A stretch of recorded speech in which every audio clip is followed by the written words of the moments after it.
The world watched for years as Queen Elizabeth lovingly welcomed Meghan, the Duchess of Sussex, into her family by way of her grandson, and some people imply her favorite grandson, but you ain't hear that from me, Prince Harry, the Duke of Sussex. She was invited to Christmas at Sandringham well before any of the other girlfriends or fiancés. She was welcomed with love from Queen Elizabeth, and I'm only speaking of Queen Elizabeth in this moment. We've talked about the rest of the family and their reception of Meghan. But with Queen Elizabeth, she was always very loving in person. We saw her beam with pride the first time she saw little Archie in Meghan's arms. We saw her and Meghan on their engagement together to honor the victims of Grenfell, and we saw them giggling like schoolgirls. We saw them stand side by side as they had a moment of silence for the victims of Grenfell. We saw Meghan and Queen Elizabeth II grinning at each other, speaking to each other very casually. We saw a very short video clip of Queen Elizabeth placing her blanket over Meghan's legs in the back of the car. We saw them as family. We saw them behave as family. We saw them behave as loving family, because that's what they were. Now, when Prince Harry and Meghan, the Duke and Duchess of Sussex, had their second child, Princess Lilibet Diana, their second Earthside child, we know that she was named after Queen Elizabeth and Prince Harry's mother, Princess Diana. Now, out of all the people in the world, Prince Harry thought enough of his grandmother to let his child bear her name. In any other world, that would be considered an honor. Could you imagine calling your grandmother or your grandfather and saying, "Hey, I want my child to have your name"? I already know the tears would fall, no matter which of them it was, no matter which side of the family it was. The grandparents going to give you the tears if they find out you're honoring them in any way. They appreciate everything because they are the best. Now, I don't know if Queen Elizabeth cried, but I do know she appreciated the gesture. I know that she continued to have a very strong relationship with Harry and Meghan even long after they stepped back from royal duties. We know this because Prince Harry told James Corden on camera. We know this because Prince Harry wrote Spare. We know this because we watch Harry and Meghan the docuseries. We know this because Prince Harry has done so many interviews. People have asked him anything, and he has been a transparent, open book. He's spoken about the deep relationship he and his grandmother shared. So why on earth would people try to make him naming his daughter after his grandmother, his very own grandmother, not just his queen, his grandmother? Someone he actually loved and who actually loved him in a real way as family. People tried to turn that into something negative. They tried to claim that Prince Harry didn't get permission or give her a courtesy call, which can you really believe that? The same protocols they try to question Prince Harry on are the protocols that run through his veins. The man is royal. There's nothing you can do to change that. He learned royal protocol when he was learning his motor skills. You cannot tell that man how he's supposed to behave as a royal. And quite frankly, as a born royal, whatever he does can become the new protocol. Hell, he can determine what is and is not the norm. And in many ways, he has. He and his wife have changed customs for the better. Things they did that were considered risque are now the norm. That's because he's already royal. And you cannot tell him from the outside looking in what is and is not okay.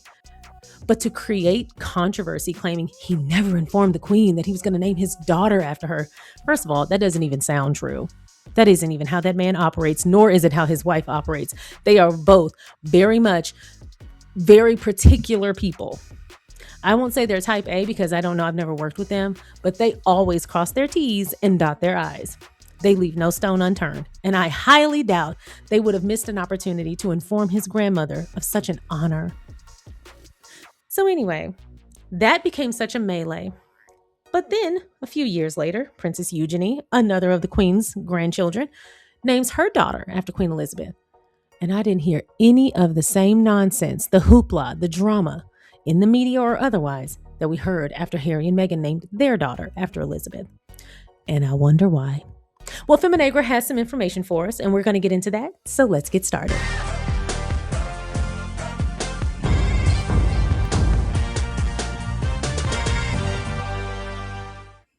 This article is in Feminagra, written by a staff member titled, Eugenie gives her daughter Elizabeth as a middle name. Remember how the media treated Princess Lilibet? I do. That's actually the first thing I thought of when I learned her middle name. I was like, oh, so it is okay. First of all, I already knew it was okay, but I do like sticking it to the man, and the man being the British tabloid press. Princess Eugenie has revealed the name of her third child, born in Portugal on August 3rd, Adelaide Elizabeth Anina Brooksbank. The 36-year-old princess said the name honors three people she and her husband, Jaff Brooksbank, love and admire, past and present. The name Adelaide carries both British and Portuguese significance, with reports linking it to Queen Adelaide, wife of King William IV, and Maria Adelaide of Portugal. Elizabeth honors Eugenie's late grandmother, Queen Elizabeth II. It is another example of the late Queen's descendants choosing to keep her name alive through the next generation, something members of the royal family have done repeatedly and generally without comparable controversy. Which raises an obvious question. Now that another of Queen Elizabeth's grandchildren has named a daughter after her, will the media frame it as a loving family gesture? Or will they subject it to the same scrutiny they applied when Prince Harry and Meghan Sussex named their daughter Lilibet?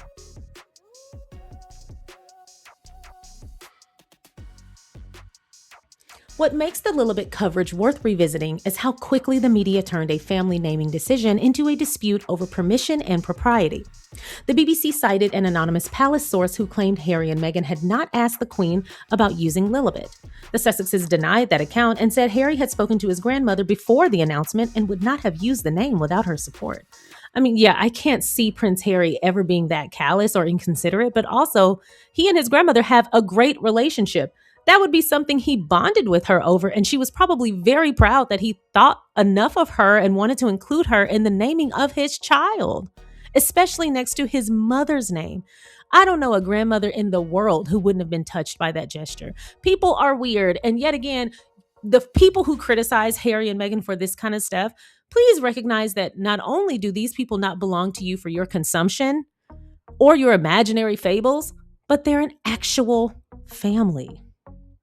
The debate then shifted to whether Lilibet was too personal because it was the Queen's childhood nickname rather than her given name. Critics questioned whether Harry and Meghan had overstepped, ignored common courtesy, or broken royal convention. A private tribute became another test of their motives and behavior. I also want to point out the ego that must be involved in assuming you know more about protocol and regularities regarding the royal family than the actual members of the royal family, particularly those who were born in it. Do you genuinely think, as a royal correspondent, that you know more than Prince Harry regarding his family and the firm he was born into? Do you genuinely think a person who took this up as an interest, probably as a kid, you were probably admired the royal family, and you were probably enthralled with the royal pomp and circumstance and all that stuff, and then as an adult or a teen you became interested in learning the customs and all the rules and all that stuff, and sure, it could be a lifelong passion or interest for you, but do you not realize that it was a lifelong lifestyle for him because he was born in it?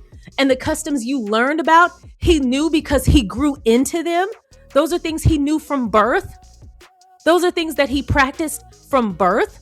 Those are things that he has inherent knowledge of. His belief system is comprised of these customs that you just learned about. So please spare me, pun intended, spare me the ego-filled rants and the nonsense of this is against royal protocol. First of all, he's a royal. He dictates what's protocol. If you don't like it, take it up with the other royals. At the end of the day, they're family and they're in the family. You can't tell them what is and is not protocol when they're the one doing it, because at the end of the day, he could choose to change a custom and say, hey, from this point forward, this is how we do this. And it would still be royal protocol because he's a royal. You can't tell someone what they can and cannot do regarding their own family, especially the very things that you are learning about and trying to weaponize against them. He was born into.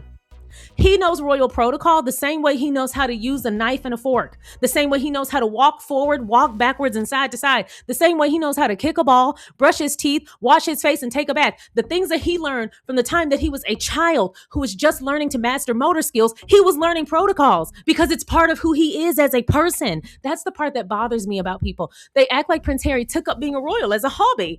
This man is royal no matter how you slice it. He could say, I'm never going to speak to the royals again. I'm never going to use the title Prince again. I'm never going to be associated with the UK again. He would still be royal because that's just who he is.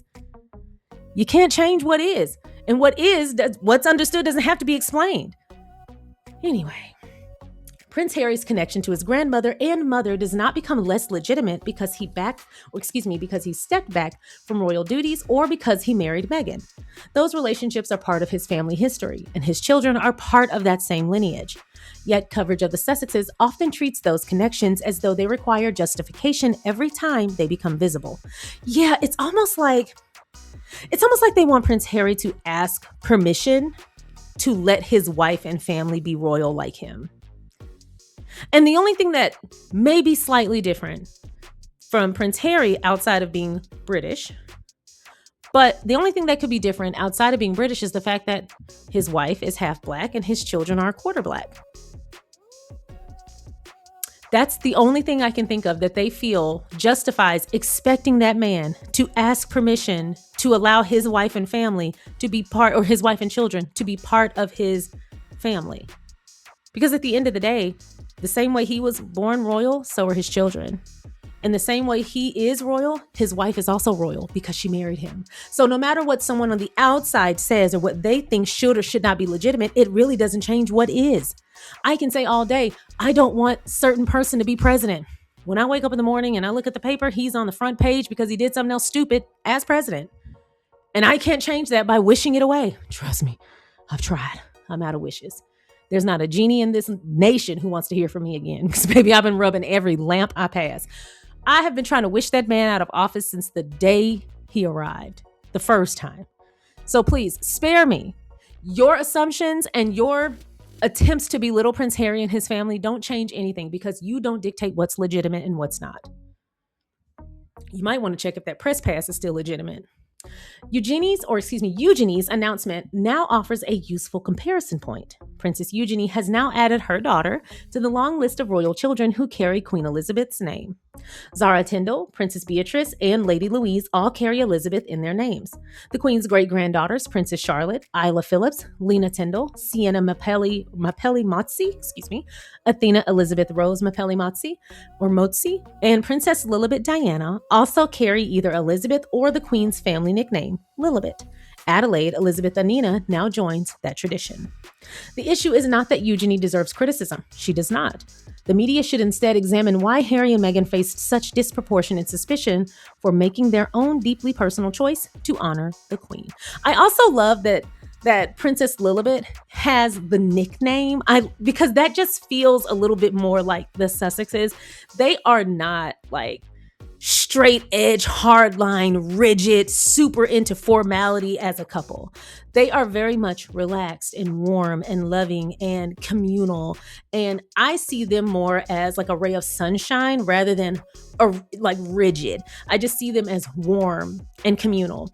And I feel like a nickname is more personal and has a more deeply personal meaning rather than her formal name. It also kind of goes against the idea that they're trying to market their family or their children in any way, or that they're trying to gain attention. They didn't use the most highly recognizable name out of Queen Elizabeth's name. They used her nickname, something that most people, if you're not just super into the royals, you wouldn't even know was associated with Elizabeth. It was personal because it had meaning and depth. Not saying the other names don't. I'm just saying it's more the Sussex style to have the nickname. And I love that they do things their own way. I like how they take things and they make them personal and meaningful, and they kind of put their own spin on things. I just like the way they do the whole royal thing. Anyway, and the family thing. Anyway, as you can see, the media hasn't said a peep about Princess Eugenie using Elizabeth in her child's name. And you won't hear them say anything because to them, Princess Eugenie is legitimate. And so the question that should be asked is, why on earth would Princess Eugenie and her choice to utilize her grandmother's name be any more legitimate than Prince Harry? Ponder on that for a second.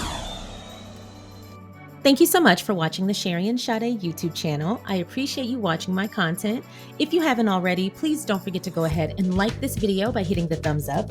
Please don't forget to subscribe by hitting the subscribe button. And don't forget to comment along the way. If you feel so inclined, please don't forget to share so that more people can find us. Once again, thank you so much for watching. Now let's get back to the video. In a perfect world, people would be able to honor their family members and their grandparents and their parents in any way they deem fit, as long as it's respectful and loving, and people would just leave them to it. But no, of course not. Anytime there is a person who is involved who is not white, of course, the British tabloid press will have to pick it apart. And that's the only difference between Princess Eugenie naming her daughter after Queen Elizabeth and Prince Harry and Meghan, the Duke and Duchess of Sussex, naming their daughter after Queen Elizabeth. Anywho, I'm glad that Feminagra called it out and called the thing a thing and called it out for what it was. It's really ridiculous, but also I just genuinely dislike that Harry and Meghan just can't have a normal experience without there being vultures looking to descend upon them. So that's all I have for y'all today. Let me know your thoughts in the comment section below. If you haven't already, please don't forget to like, subscribe, and share, and I'll see y'all next time. Bye.